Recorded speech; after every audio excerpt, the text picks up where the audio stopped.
The day before the modeling contest, I was locked inside my house when a sudden fire broke out. By the time they pulled me out, my face was a mess of burns and lacerations, my body scorched over a wide area. Outside the operating room, Mom cried like her heart was being torn apart, blaming herself again and again for accidentally locking the door. My fiancé, Kenneth Thornton, called in every dermatologist in the city, vowing to restore my looks. But then I heard Mom's shaky voice outside. "Kenneth, even if it's to help Carrie win the competition, wasn't it going too far to set the fire and lock the door, burning Linda's face like this?" Kenneth scoffed. "If Linda weren't so vain and selfish, I wouldn't have had to take such drastic measures." She knew Carrie was battling depression, but still flaunted her figure in front of her. All she lost was her face and some skin. Carrie lost her happiness. This is what Linda owes her. Don't worry, I'll marry Linda. As my wife, no one will dare whisper behind her back. Even if she's hideous, I'll treat her well. She should be grateful. Destroying my health and career was treating me well? I clenched my teeth until my jaw ached, the cold and pain raging in my chest. The man I loved. The mother who claimed to love me. I was done with them both. Hold off on the surgery. Have all the specialists wait outside. The doctor, halfway through pulling on his gloves, froze. "Mr. Thornton, Ms. Melinda's burns are too severe. Her throat's been damaged by the smoke. If we don't operate now, she won't just lose her voice. Her face and skin will be completely ruined." Mom hesitated, guilt flickering in her eyes. "Kenneth, she's hurt so badly. She can't compete tomorrow anyway. Why not just let her have the surgery? Let it be ruined. If she gets treated now, with her vain and selfish nature, she'll still find ways to trip Carrie up, even if she can't win. Only if she's half dead will she stop bullying Carrie. This will humble her. It's for her own good." He picked up a damp cotton swab and gently dabbed my cracked lips, while his words cut like a blade. "I promised Carrie this championship would be hers. No one will stand in her way." Mom sighed and turned to the doctor. "Just give my daughter some pain relief. Disinfect the burns on her face and body, but do it gently. Don't let her hurt too much." No one noticed my body trembling, as if a hidden knife had been driven straight into my heart, stealing my breath. The fire was never an accident. It was a trap, set by the man I'd loved for years, just to clear me from Caroline Althea's path. And Mom, the one who'd always claimed to love me, was his accomplice. They had stood outside that door, ignoring my desperate cries for help, feeling nothing but relief that I'd finally been destroyed. Pain ripped through my chest. My raw, scorched throat convulsed and I coughed up a mouthful of blood. Mom panicked, reaching toward me, only to realize there wasn't a single uninjured spot she could touch. Her eyes reddened with tears. "Linda, I'm here. It hurts, doesn't it? Don't be afraid. I will always be with you." Kenneth snapped, furious. "Where the hell are those dermatologists? If anything happens to my wife, this hospital can shut down." The doctor, already pale from Kenneth's temper, stammered, "Mr. Thornton, we've been calling them, but there was an accident on the road. The traffic's backed up. The soonest they can get here is tomorrow." Kenneth kicked him out the door. "Get out." Then he turned back, crouching in front of me with a face full of guilt. "Honey, I'm sorry. I should have come sooner. I let you suffer too much. Don't worry. No matter the cost, I'll heal your skin and your face. You'll stand on the runway again." I stared at his perfect performance, my voice bitter. "Will I really get better?" "You will. I promise." His fake conviction made me feel like a fool. To get rid of me for Caroline, this man, the one who'd gone from school uniforms to wedding vows with me, swearing to love me forever, had fed me lie after lie and pushed me into a dead end with his own hands. And Mom, who had treasured me all my life, had chosen to side with that two-faced adopted daughter and turn the knife against me. In that moment I wanted to ask them why they were so cruel. But the words froze in my chest, turning into silence. A few doctors came in with disinfectant, looking at my burns with pity. "Ms. Melinda, the specialists aren't here yet. We'll have to do a simple cleaning for now. Please bear with it." The pain tore through me. When the disinfectant hit my skin, it was like being thrown into the flames again. Fragile blood vessels burst, and the bed was soon soaked with blood and pus. Mom covered her mouth, trembling and sobbing. Kenneth's eyes went red. His knuckles were bone white, as if he wanted to take my pain for himself. Their concern looked so real. When I woke again, 2 days had passed. Outside the hospital room, I heard Mom talking with Kenneth. Kenneth, Linda's already in such bad shape. We've delayed her treatment for 2 days. Do you really want to give her the hospital's new experimental psychiatric med? The doctor said it's not fully tested yet. Side effects might include seizures, loss of bladder and bowel control. There was a pause, then Kenneth's voice came firm and cold. That's exactly the side effect I want. Today is Carrie's celebration party. Plenty of big-name mentors will be there. Linda's already a wreck. A little more humiliation won't matter. Only if she loses every shred of dignity will she stop competing with Carrie. After tomorrow, I'll announce our wedding. That'll be my way of making it up to her. Then he added, keep those specialists waiting outside the villa. As soon as the party's over, we'll treat her. Mom agreed without hesitation. I stared at the ceiling, tears spilling silently. They stung the raw wounds on my face, but that pain was nothing compared to the one in my chest. These two people, my closest blood and the man I'd loved, knew I'd been sickly since childhood and knew how much I'd suffered to become a model. Yet with a single, casual decision they destroyed my life's dream. If I'd known it would end like this, I'd rather have died in the fire. The door opened. Kenneth stepped in, all tender smiles, holding out 2 pills. Honey, I just asked the doctor. This is a new painkiller. No side effects. It'll make things easier for you. I lowered my gaze to the bright red capsules, the taste of rust in my throat. My voice was hoarse. Kenny, it's too bitter. I don't want it. He hesitated only 2 seconds before smiling and squeezing my hand. It hurts me to see you in pain. Do you really want me to feel bad? Be a good wife. Take it from me. Before I could refuse, he pressed the pills against my lips. Good girl. Let me feed you. The capsules slid into my mouth, bitter and sticky, and the room began to spin. He gripped my hand. Honey, today's Carrie's celebration party. Her biggest wish is your approval. If you don't show, people will say you're petty and jealous of your own foster sister. I'll go. Get me something to wear. I knew he'd already planned everything. There was no refusing. So why bother trying? Mom walked in just in time to hear me. Her face lit up. Good girl. I knew you'd understand. Once Carrie's party is over, I'll personally host your wedding with Kenneth. I pulled my hand away, numb. My heart felt like ashes. The car pulled up to the villa. The moment I stepped out, a wall of flashing lights exploded in my face. Panicked, I reached for Mom's hand, only to grab empty air. Out of the corner of my eye, I saw her walking quickly away with Caroline, not sparing me a glance. My face went pale. I ducked my head, pulling my hat low. Ms. Melinda, is it true you were afraid your sister would win the modeling competition, so you set the fire to kill her, only to burn yourself instead? Ms. Melinda, how can someone as vicious as you still show up at your sister's celebration? Don't you feel shameless? Ms. Melinda, you're good at strutting on the runway. Why so afraid of losing? Is it because your sugar daddies aren't happy with you anymore? As one reporter spoke, he suddenly yanked the hat off my head. Gasps erupted around me. My burned, ruined face was now on full display for every camera. Oh my God, disgusting. Is that a monster? Ugh, I'm gonna puke. This is nightmare fuel. My heart pounded, my vision swam, but they weren't done. Several phones were lifted, live streams going. Fallen model Melinda Althea, a washed-up model with a nasty streak, tried to burn her own sister alive and ended up like this. They say she's burned from head to toe. Let's see for ourselves how evil meets its end. Someone shoved me. I stumbled, hitting the ground. The loose fabric of my clothes tore instantly, baring my arms, my legs, my waist. A raw, rasping cry tore from my throat. Then my hands and feet began to tremble uncontrollably. My whole body convulsed like I was being electrocuted.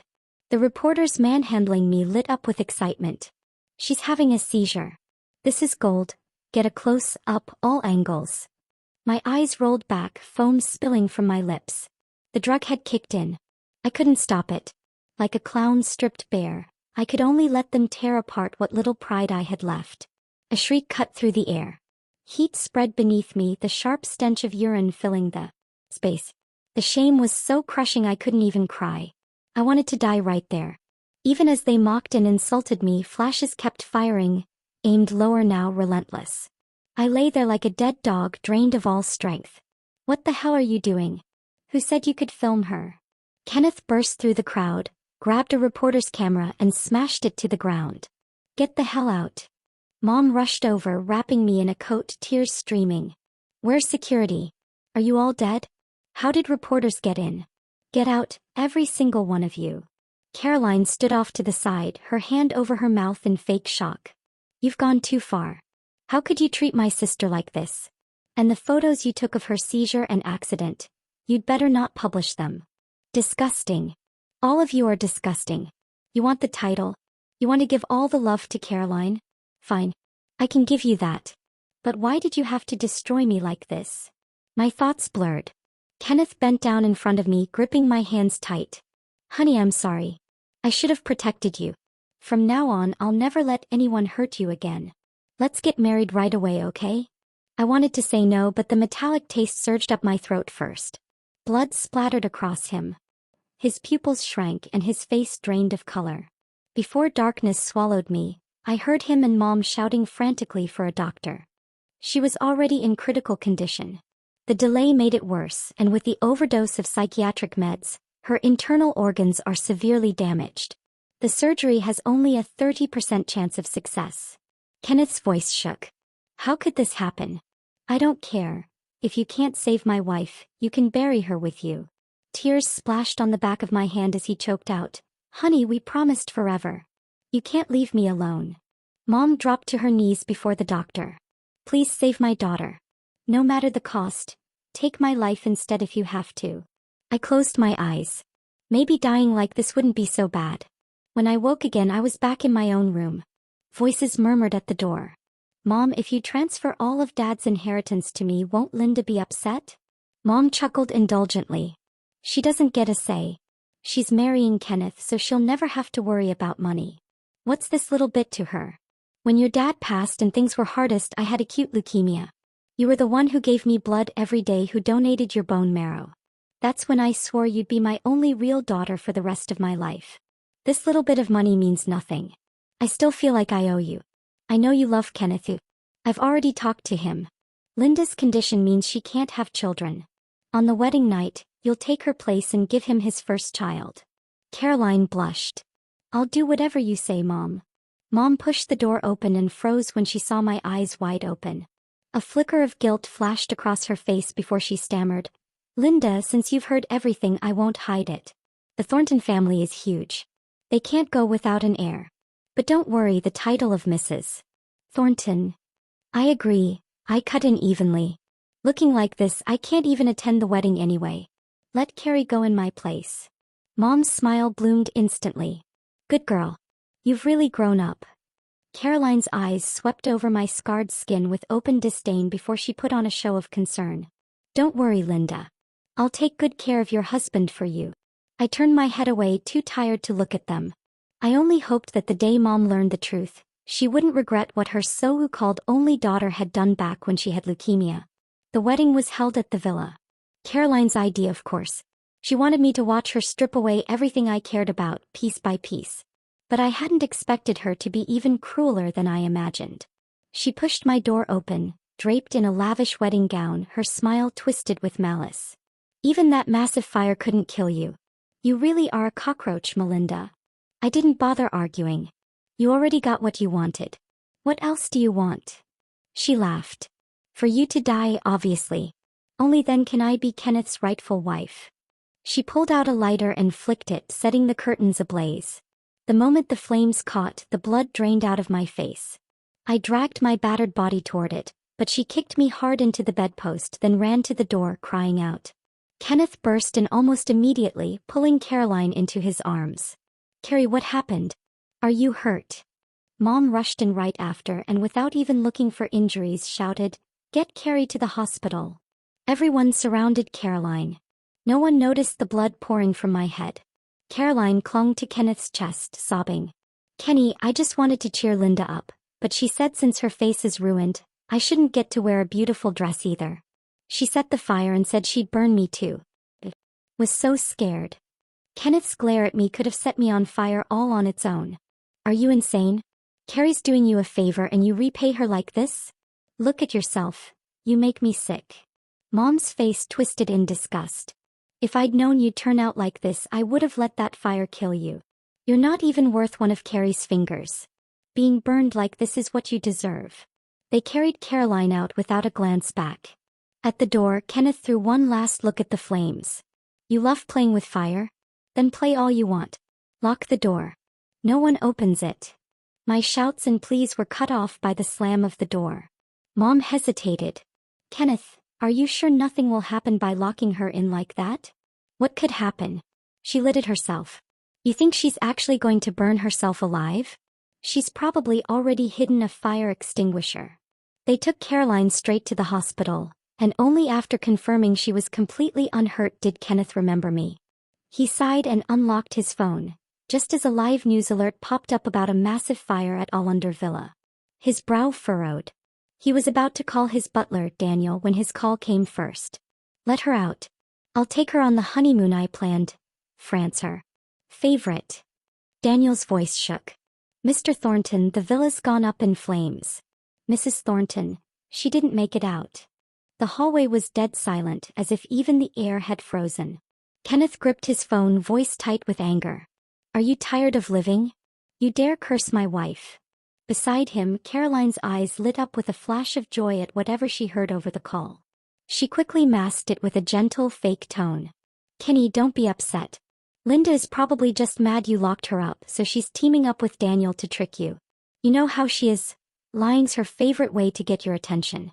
If you ask me, you should send her off to some remote country for a while. Once she suffers a bit, she'll realize how good you've been to her. People like her don't deserve to be spoiled. Her voice droned on. For the first time, Kenneth's patience snapped. Shut up. My marriage is none of your business. He shook off her hand and stepped aside, lowering his voice. Tell her I'm letting it go today. Open the door now. I'll bring her a macaroon from La Durée, she loves it. La Durée's macaroons had been our silent peace offering for over a decade. Whenever I was upset, one piece was enough to make me forgive him. But the last time I had one was 2 years ago. Not because he never bought them, he did. But somehow, every single one went to Caroline. He always said she was my foster sister, fragile and depressed, and that I owed it to her to be kinder. But I never knew what exactly did I. And her. She lost her family because they were criminals who died on the run. Dad died because of her dad's crimes. I gave up Mom, my husband, my lifelong dream. And now my life. And he finally remembered to bring me a macaroon. How ridiculous. On the phone, Daniel's voice was frantic. Mr. Thornton, I swear I'm not lying. The fire started in Mrs. Thornton's room. By the time we realized and tried to open the door, it was too late. The villa is burning out of control. Firefighters are still trying to rescue her. Enough. Kenneth pressed his temple, his tone still icy. I know she's mad. I locked her up. I already agreed to let her out. How long is she going to keep this act up? She lit it herself. She's not stupid enough to burn herself alive. But what if she didn't start it? The thought hit him hard. His breath quickened, his face paling. Fine. I'm coming back now. He was about to hang up when Mom snatched the phone. Unlike him, she was far from calm. You're lying, right? She's just mad I said those hurtful things. Tell Linda I didn't mean it and that I'll apologize as soon as I get home. Daniel was silent for a moment, then sighed. All right. I'll tell her. Mom's face eased, a stiff smile tugging at her lips. See? I knew it had to be a joke. Fire that bad. Impossible. There are so many people in the villa. How could it get out of control? That girl, making me worry for nothing. But no matter what she told herself, she didn't notice the tremor in her own voice. Kenneth, let's go back. It's your wedding day. Make it up to Linda. She's my only daughter. I can't let her be wronged again. He nodded, restless. All right. I will. Caroline trailed behind, ready to follow, but Kenneth stopped her. Go home. Linda doesn't like you, and I'm not letting you ruin her mood on our wedding day. Mom chimed in. That's right, Carrie. Go home. You already stole her modeling title. Don't show up in front of her again. Caroline's mouth opened, but they didn't even look at her as they walked away. Her jaw clenched, the sweetness on her face vanishing, replaced by a twisted snarl. Melinda, you pathetic bitch, dead or not, you still won't leave me alone.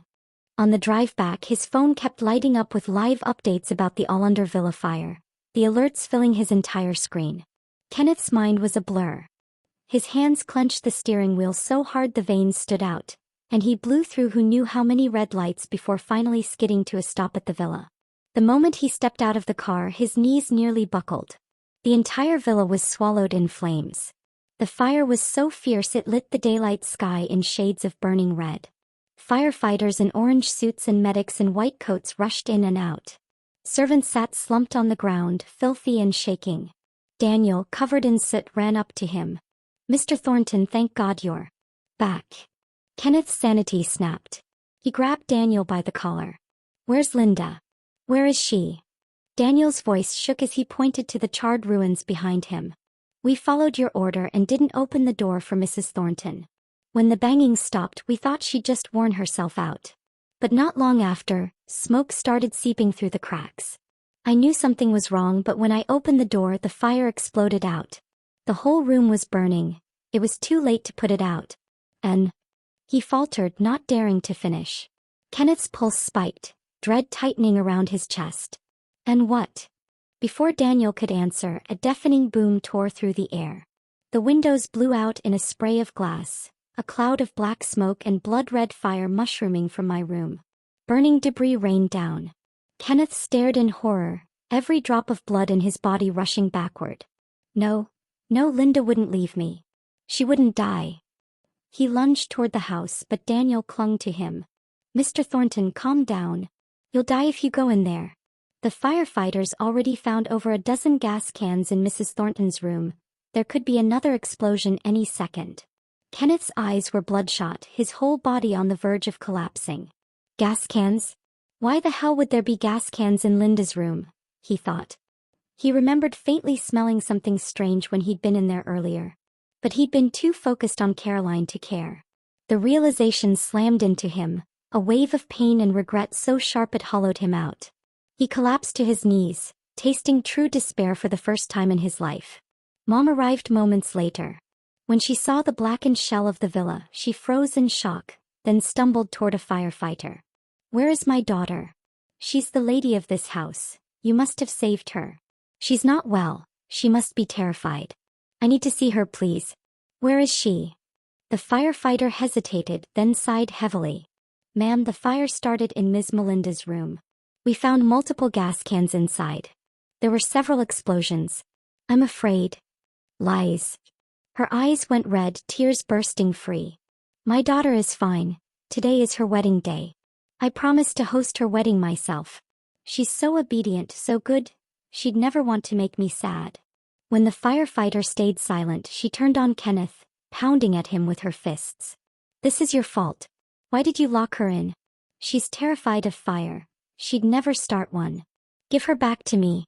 Give me back my daughter." Kenneth stood there like a corpse, taking the blows without moving. Others rushed to pull her away, but she collapsed in sobbing hysteria, then fainted. Kenneth slowly lifted his head, staring into the inferno. It hit him all at once. After being burned in that past fire, even the faint flicker of a lighter sent me into panic. There was no way I'd start a blaze. And someone that afraid of fire would never store gasoline in my own room. Just then a firefighter approached, holding out a soot-covered recorder. "Mr. Thornton, we found this on your wife's nightstand. I think she left you a message in her final moments. See if it still works." Kenneth hurried to take it, thanking him over and over. The moment he pressed play, all the strength drained from his body. It was his and Mom's voices outside the operating room.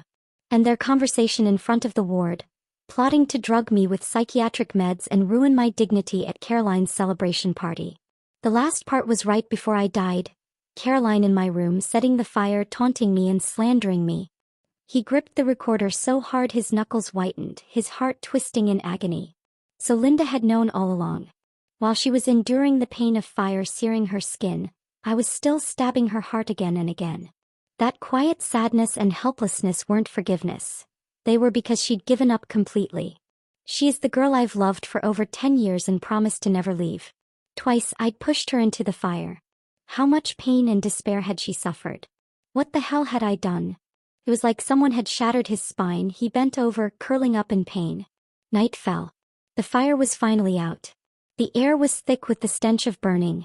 The firefighters searched the whole villa, only to hand him a single diamond ring.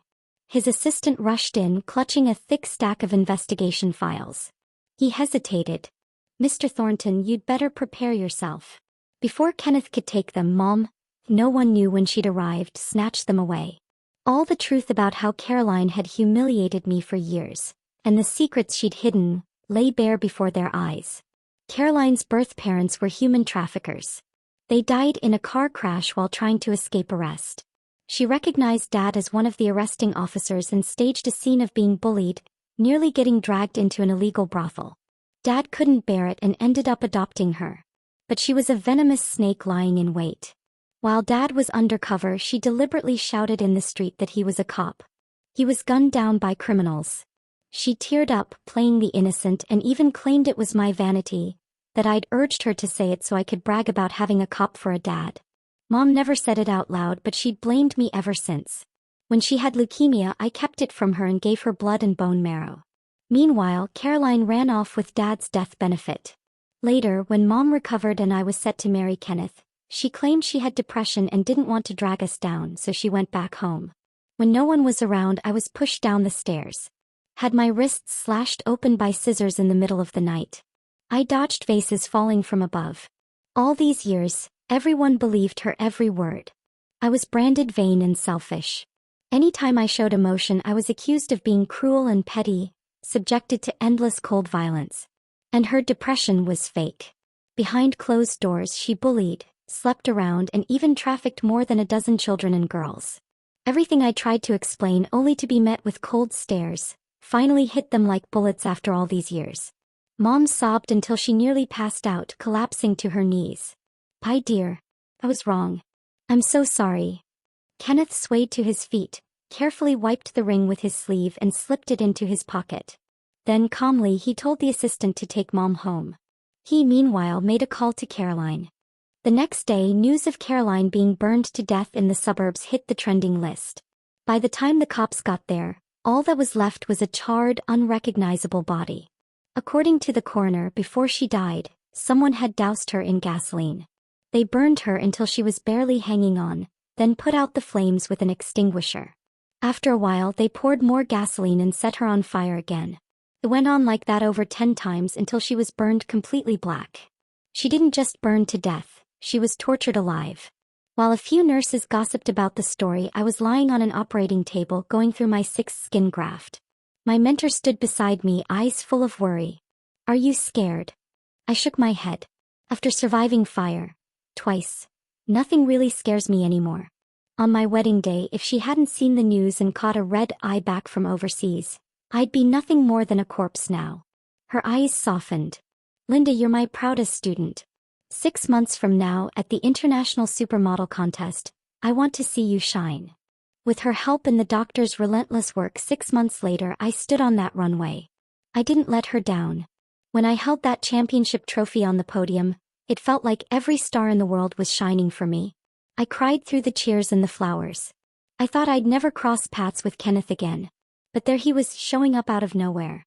As I stepped off the stage and said goodbye to my last well-wisher, I turned and saw him standing in the cold night air. He was unshaven and worn out, his smile awkward and almost pleading. "Linda, I came to take you home." He pulled a diamond ring from his pocket, the same one I'd thrown into the flames. "Look, I kept it. Let's have another wedding. This time bigger and grander, by the ocean, just like you always wanted." His eyes were full of emotion, as if his own words moved him. I laughed, bitter and sharp.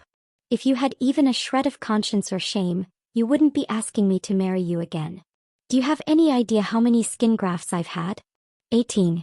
And every single cut across my body reminded me, you gave me all of this."